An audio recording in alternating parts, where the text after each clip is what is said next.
Greetings and welcome to the Halloween edition of the Sliders Review. And I'm here today to talk to you about A Nightmare on Elm Street, the 1984 movie. So, I have now, for the first time in my life, finally watched this movie. I don't know really what took me so long. Now, like I said before, growing up, I wasn't allowed to watch horror movies and stuff. And so, as my teen years started coming around, I got into Scream. And that what started my love of slasher and horror. And I remember always seeing Freddy Krueger, growing up, the burnt, demonic looking face, the knives for fingers, the hat, the sweater, the striped sweater and everything. Like, I always remember seeing it, but never really truly knew who or what he was. And I knew, like, from the Scream movie, he that line about like the first movie only being the first one, only being the good one, and the rest sucked, and the knives for fingers. And later on, I heard that like he enters people's dreams and kills them, and stuff like that. But other than that, I really didn't know who he was, and I was very shocked and surprised to find out his origin story in the movie. But not only his origin story, the character, but how the concept came up, which is really fascinating. And I'm surprised there was never no lawsuit and everything. And so, of course, like I've been telling myself for the longest time, like I really want to see some of these great horror classic from like the 70s and the 80s I've heard so much about and everything. So for the last couple of years, I've been trying to find some on streaming. Now you can find this one on HBO Max, but I don't have HBO Max. On the 25th, which I don't know what day I'm going to upload this, but on the 25th of October of this year, it's supposed to be on AMC. But I actually watched this for free on an app I've never heard of before. It's called Freebie, and not to be confused with Freevee, the former Amazon like sister app and everything that they discontinued and everything. But this is Freebie, and yeah, everything's free on here, and they have tons of movies and tons of horror movies I've never heard of. They even have Halloween on here, and I think Halloween 2, I believe. But here's the problem with this app. It is solely dependent on ads to the point that where you will get frustrated. There are 6 to 7 ads total at the most and everything. They last anywhere between 30 seconds up to a full minute. And it takes you forever to watch something. Like this movie, what is it, like an hour and 50 minutes, I think? It literally took me, I think, what was it? It took me the full hour and 50 minutes just to watch an hour of this movie. Like, that's how many ads are there, and there are multiple ones, and they last just so freaking long. Not only that, but as you're watching the freaking movie, there's like an video ad that pops up on screen at the bottom right corner. That is frustrating. I don't appreciate that. Ads have gotten too, it just gets on my nerves. You know what I'm saying? Like WWE, like too many ads. And all of the ads are the same. They're for like casino apps and everything. Like those casino games, slots and solitary type games and stuff. Those are the only ads that are shown over and over and over again. So you never get to see anything different. There's no variety. So watch it at your own risk. Now, the movie was written and directed by legendary filmmaker Wes Craven. May he rest in peace. First movie I saw of that dude was Scream.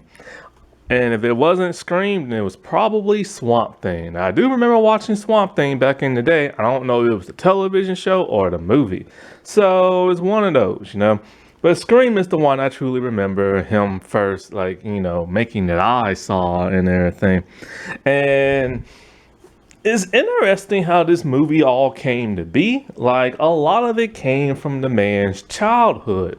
That's very, very, very fascinating in his adult life and stuff. Like, he really put himself into this movie to influence this movie and stuff. And you gotta respect that, you know? Like, when it comes to Nancy, the final girl, it was actually his 13-year-old daughter at the time, Jessica Craven, who suggested making her smart and strong and everything. Because apparently he had a habit of making weak females in movies. Now you gotta remember, this is back in the day, 70s, 80s, when like men only wanted to see flimsy women in movies and see them half naked and stuff, or see them completely naked, always hollering and running. And, you know, it took a long way to get those really strong female like final girls and stuff. And so, because apparently when he made the movie Swamp Thing, the lead heroine actress, I forget her name, but she voiced Catwoman in like Batman the Animated Series. And this movie has a really interesting Batman connection to it. Like, I didn't even know how many different connections there were. But like, she basically told him, you know, the female in that movie was constantly falling down. Even when she was running, she just fell down and everything. Very Jean Grey style from the X-Men cartoon. Just constantly falling down. And so he took that to heart and made her very capable in the third act. A little too capable, in my opinion. In the third act, Nancy literally becomes MacGyver, Rambo, and Kevin McAllister all in like the same like, you know, act when she's like rigging the house and everything. And it's just kind of like, I never seen her act this way throughout the movie. It just came out of nowhere. Also, the creation of Freddy Krueger is very fascinating. So basically, it started when he was younger. He looked out the window and he saw like, or maybe he was older or something. He saw this older man standing like somewhere in the street, right? And so I forget the history of that man, but originally Freddy Krueger was supposed to be a person who messed around with little kids, but instead they changed it to where he just murders little kids. And the name Freddy itself, like, because here's the thing about this movie that's interesting. I've always heard the name Freddy Krueger, but in the movie he's first referred to as Fred Krueger. And I've always heard the name Nightmare on Elm Street, but I didn't know it was called A Nightmare on Elm Street.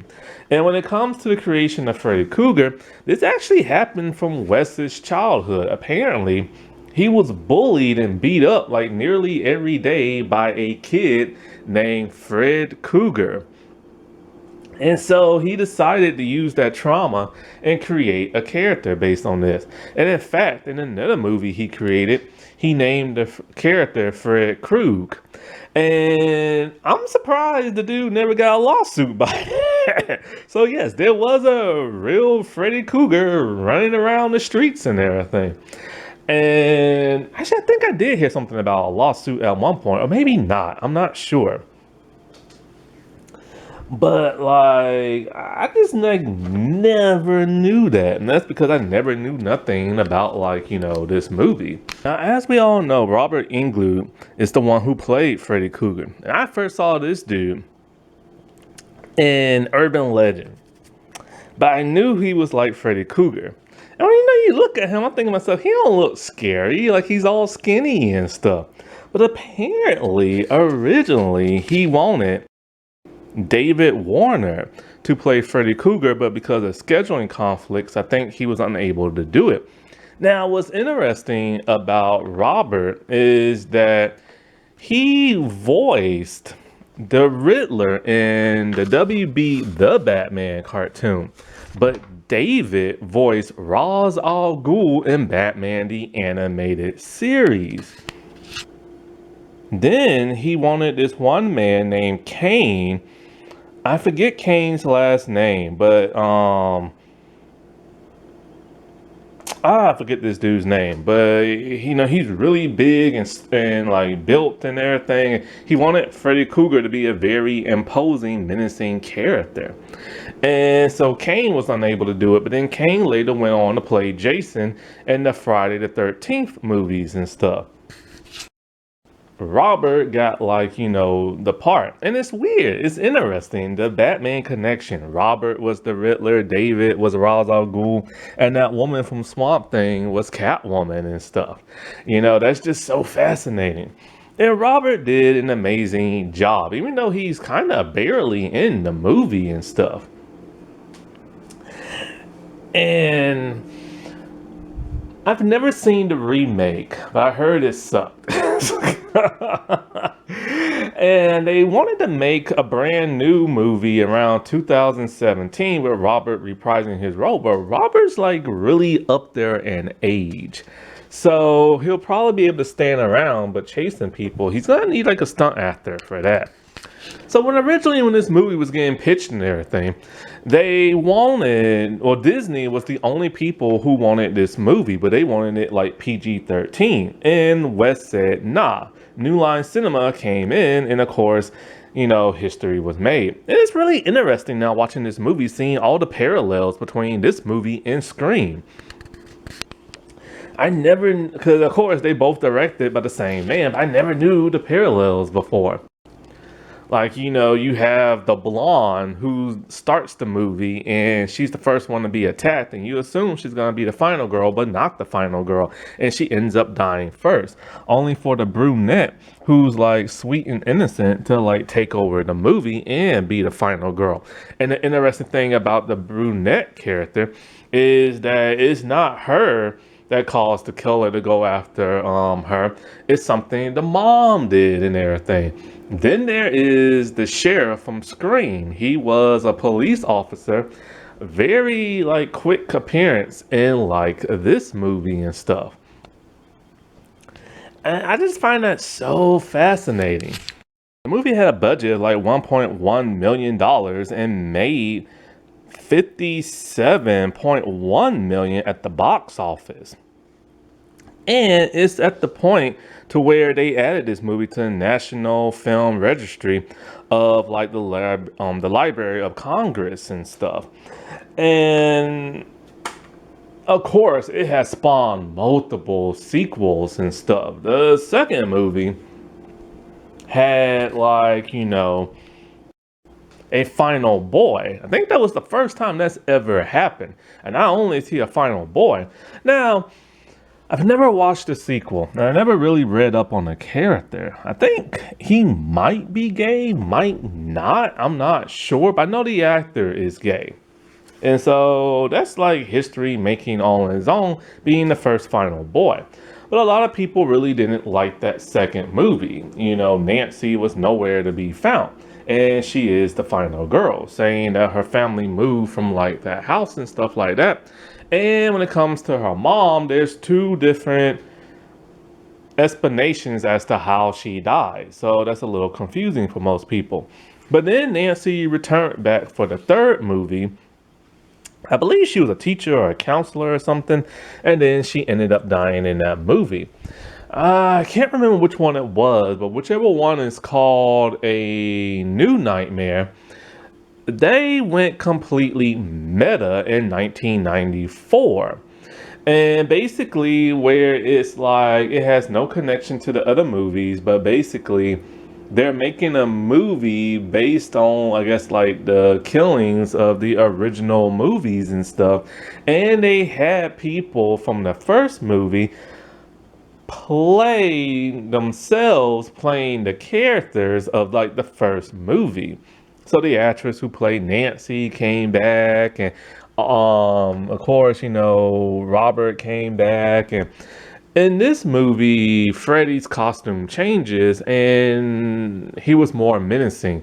And that's the way, Wes always pictured him. And I watched a clip from that and it was really cool and everything. And it was actually pretty, got me wondering what the heck's gonna happen. And of course, then, they made the reboot. And so when they made the reboot, the interesting thing about that, the lead actress, and I cannot remember her name. I want to say Roma something or something like that. I can't remember her name. Roma Mara or something like that. She absolutely hated that movie and wanted no part of it, to the point where she sabotaged her acting performance in the movie. I'm sorry, but that is very unprofessional. Like, why would you do that? And so they never made a sequel to that. At some point, they made something called Freddy Nightmares, which was a TV show that lasted for 2 seasons, and it was an anthology series where Freddy would mostly do narration and he'll show up in the background. He was kind of barely in the show. Never seen it. I'm not sure if it was good or not, but the entire series is now on Tubi. When it comes to the series, it's never truly been put out on DVD. There's they had a Rain 2, oh no, not Rain, but on my Region 2 version. And it came out with volumes, but then they stopped because the DVD sales were no good. Then there's a German version with a couple of episodes, and a couple of episodes were added to the Nightmare on Elm Street box collection DVD set in America. And then of course there was the whole Freddy versus Jason movie, which I never saw, but a lot of people just simply do not like. This was a pretty cool movie that I watched. I found it to be very interesting. However, I never found it to be scary for whatever reason. I never found Freddy to be scary. I just don't know why. It's just, I guess because he's barely in the movie and you really never get to see a good close-up of his face and stuff. And I don't know, you never really get to see him truly kill nobody. They kind of cut away from that to do oh, okay, the person is dreaming, they're screaming, hollering, all this other stuff. I just never found him to be scary, but I found him to be very fascinating. But I found the movie to be really good. The acting is so-so in the movie, but the special effects were awesome and everything. Of course, they were practical because this was back in the early 80s. And the things they did and came up with is truly inventive. I love, when, I can't think of her name right now, but the blonde girl, she was kind of hovering over the bed and crawling on the walls and the ceiling and everything, and the blood coming down. That was so awesome. And then the part where Johnny Depp's character sinks down in the bed and the blood is just gushing up. And that's just holy crap. I will take that over any CGI stuff nowadays. Because, they had to be very creative back in those days because they didn't have CGI the way we do now, where everything is digital and stuff like that. And, there really should be a combination of practical and VFX. There really should be, because this is what really helped make the movie and everything. Those killer special effects. However, not finding this movie very scary, I will say the greatest thing about this movie, in my opinion, is just fear itself. There's the fear of anticipation of when these characters are gonna get it. But not only that, it's just the messaging of fear itself. One of the things that make horror such a great thing is when the victims are minors and stuff, when they're kids, when they're teens. Adults, not so much, because people, for the most part, will believe an adult, unless they're coming off sounding very, very, very crazy.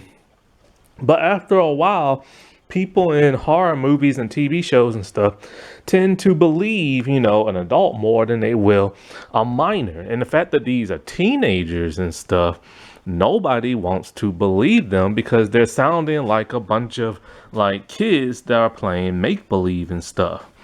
And that's always something I talked about in the Final Destination movies when I talked about like the third one and stuff.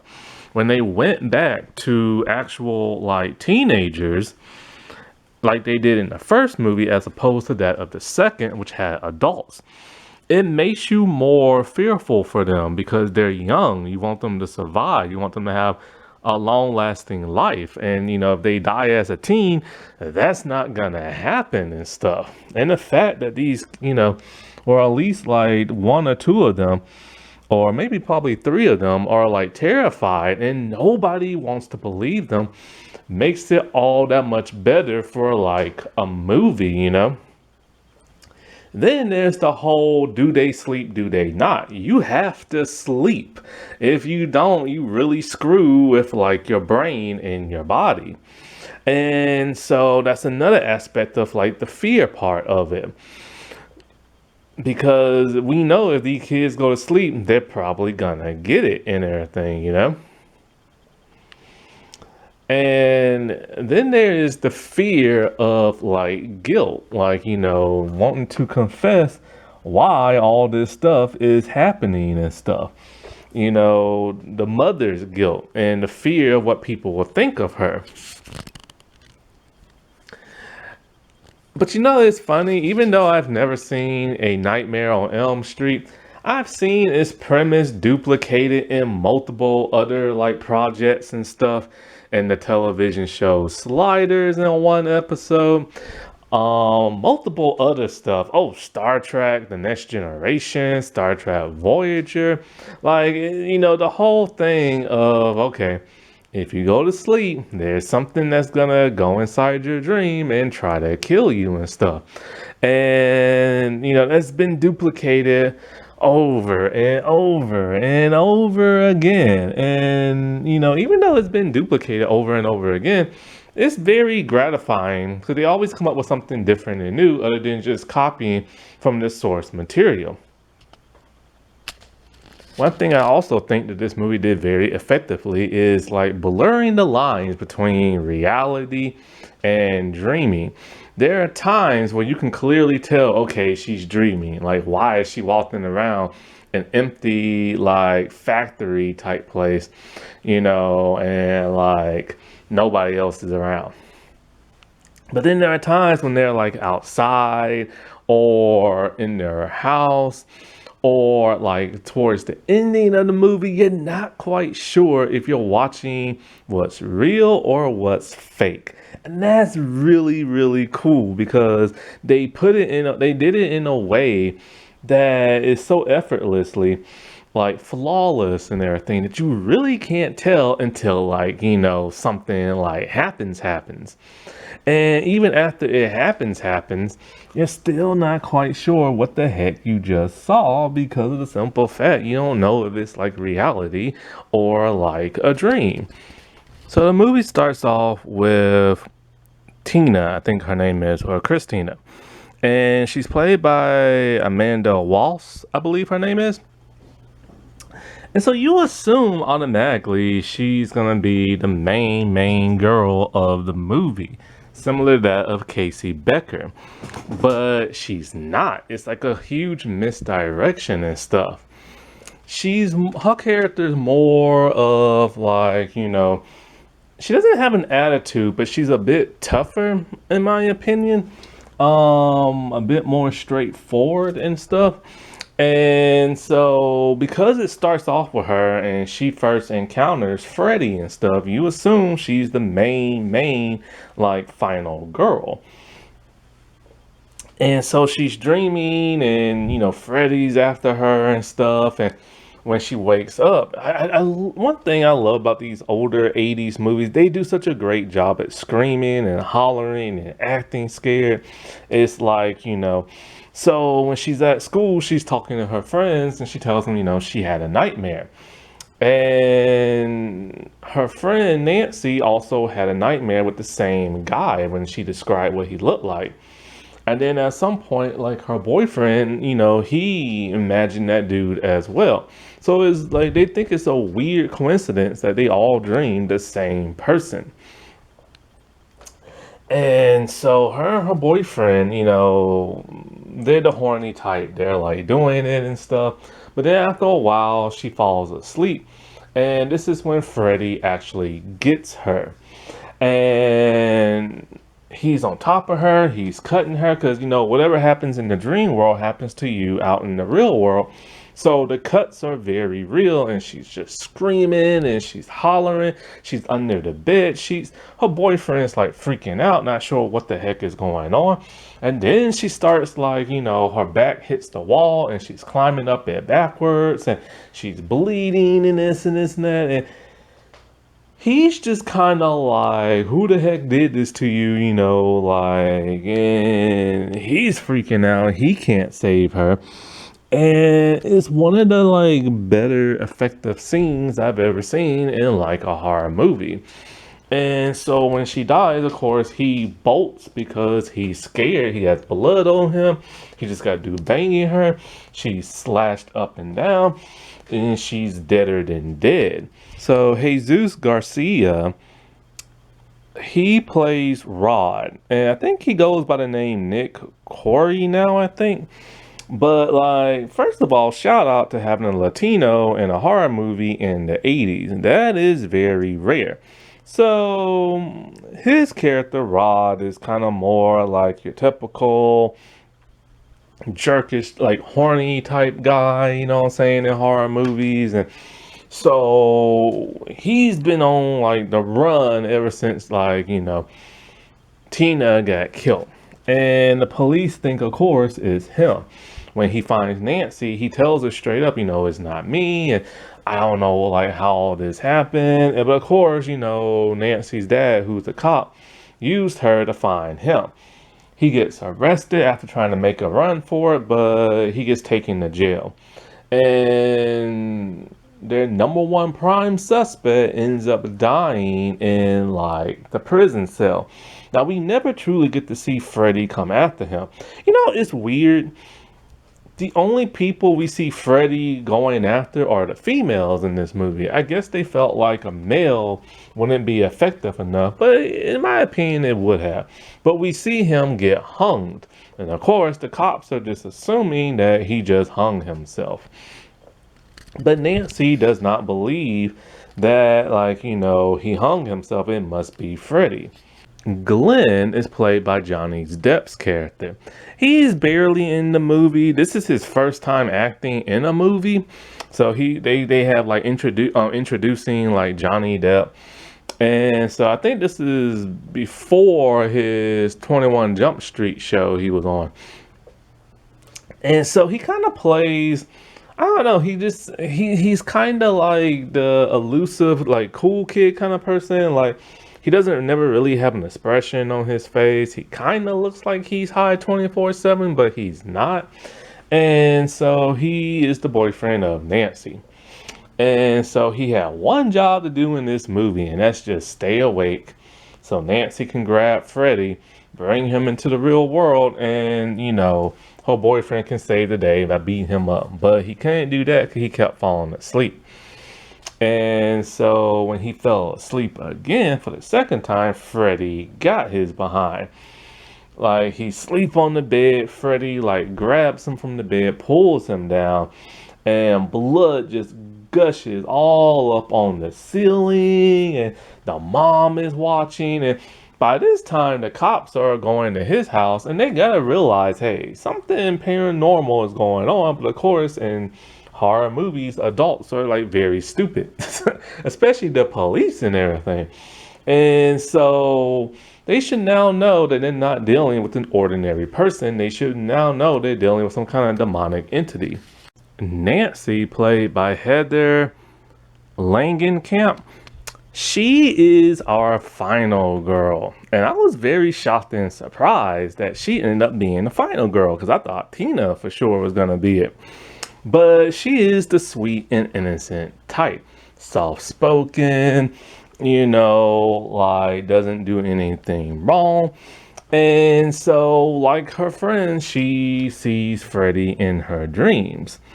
And so, after a while, of her friend Tina dying, and then Rod end up like being chased by like the police and end up dying and stuff.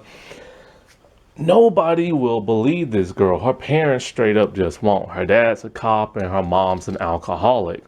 And so when she's terrorized by Freddy and everything, her mom decides to get her some help. And while in the hospital, she's having a nightmare. Now, we don't get to see this nightmare, but normally when Freddy tries to get her, he's always slashing at like her stomach and stuff. And so when she's in the hospital, in the bed, she's freaking out. And it's a very effective scene. Like, you don't have to show what Freddy is doing to her, because we've seen him do stuff to like the other kids before, or at least Tina, that is. And so, and also that of Nancy earlier. And so when she wakes up, finally, she has a hat in her hand. And the hat just happens to be Freddy. Nancy, being as smart as she is, realizes that if she's holding on to him while like she wakes up and everything, she can bring him into the physical world and possibly kill him and everything. And that is very clever for her to figure out, like very, very like, all of a sudden. But Nancy is apparently a very smart character. And so like it's getting to the point where her mom is acting very weird. Her mom puts bars on like the windows and stuff like that.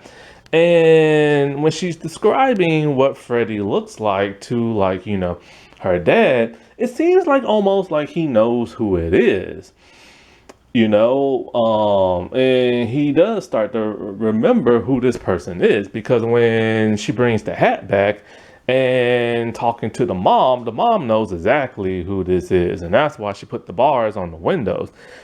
But the thing about the mom is she's really confused. She doesn't understand how this man could like come back and try to kill her daughter. So she put the bars up thinking maybe, just maybe, he is alive, and like, she he might try to get into the house and this and that, but she doesn't want to tell her daughter the truth until she finally does. And she tells her daughter how Freddy Krueger was a real life man.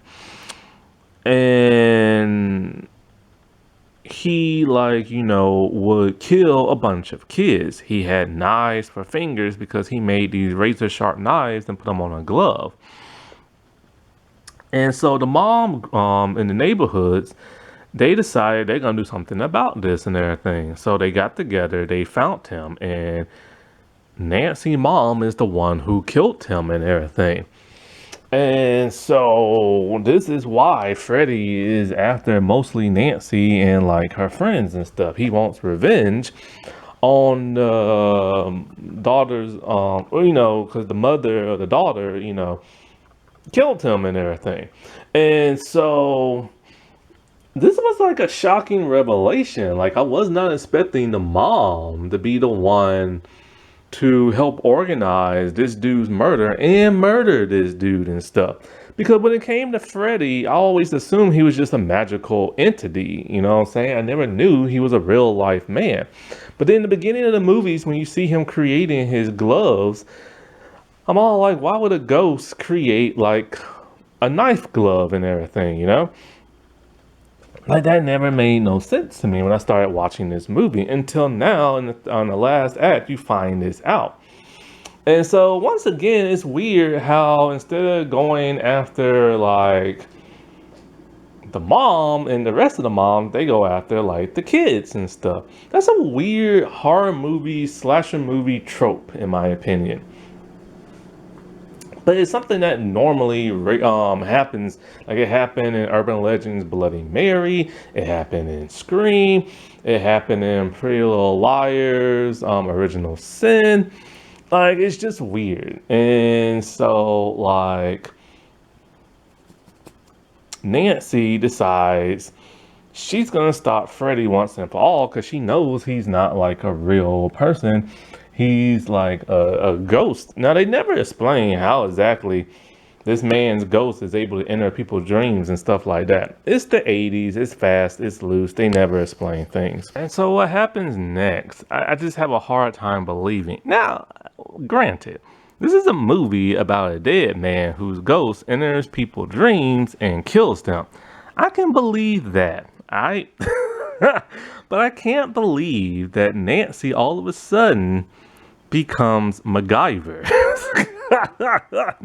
Not only does she become MacGyver, but she becomes Rambo and she becomes Kevin McAllister from Home Alone. She's rigging and booby trapping the entire house with all these like cool gadgets and sledgehammers and something with the light bulb to make it explode. And I'm just like, what in the world? When did this, like, what? Never, and I mean never in the entire movie do you see her being this intelligent and stuff. She's just a normal girl. Maybe if we would have seen her in shop class or something like that, I would believe it then. Or if we saw her, I don't even know if MacGyver was around that time, but if we would have seen her, like, I don't know, do something in the engineering, like, sense, it would be more believable. But then just all of a sudden, she just becomes MacGyver. And I'm not trying to take nothing away from her intelligence, but this is just unbelievable. Even if it was to happen to a guy in the movie, I still would not believe it. It's just the most random thing ever. I'm just like, what is she doing? Like, what is she's MacGyver all of a sudden? But it works and everything. She tells her, and she even plans it out to the T, telling her dad, hey, look, at a certain time, you have to come busting into my room and wake me up. She even sets the alarm, and she sets it for a certain amount of time. And it's just kind of like, how in the world does she realize is that if she goes into the dream world at this certain specific time, it's like minutes and hours have passed, that Freddy's gonna find her and try to kill her. Like, you know, it's kind of like, what if he decides to give up on her and go to somebody else? But whatever, she's so smart, she can plan it down to a T. So she tells her dad at this certain time, bust through my door and wake me up and everything. But of course, he doesn't do that. So she realizes that and kind of just sets her alarm in a way. And so she's walking around in dream state. She finds Freddy. She's egging him on, like, come on, man, like, find me and everything. And also, not only that, but it's like the clothes she puts on. It's the obligatory boob shot and everything to where she's undressing and she puts some new clothes on. But as she's going hunting for a ghost, she doesn't put a bra on. And it's just kind of like, what woman leaves without putting on a bra? But anyway, she finds him, she grabs him, she brings him back into our world and everything. Or so she thought. She can't find him. But all of a sudden, he pops up and she goes off running and he starts getting attacked left and right by, like, you know, all the stuff in the house. And it's eventually to the point where she thinks she ends up killing him. Now, I forget because I just watched this and I've been watching other stuff, so it's kind of like blurring my memory. You assume that she killed him and everything, right? And everything. But then I think they set it up to where, no, he's not dead. He's still, like, you know, alive or whatever. But then they set it up to where all of a sudden, like, she watches, oh, now I'm remembering something now. She watches her mom die and burn and sink down into the bed. And so, but this is a dream also. And so this making her realize she didn't kill him and she has to kill him now and stuff. So at some point in time in the movie, towards the end, she starts to go off to school and her friends are all still alive. I'm just like, what? This can't be all a dream, like this entire movie. But then the car they get in is very odd looking. And I'm all like, no, something weird is going on. And it's the mom who is now dreaming, as Freddy Krueger has now finally came for her. And so it's like, did she survive? Did she not? Well, in the second movie,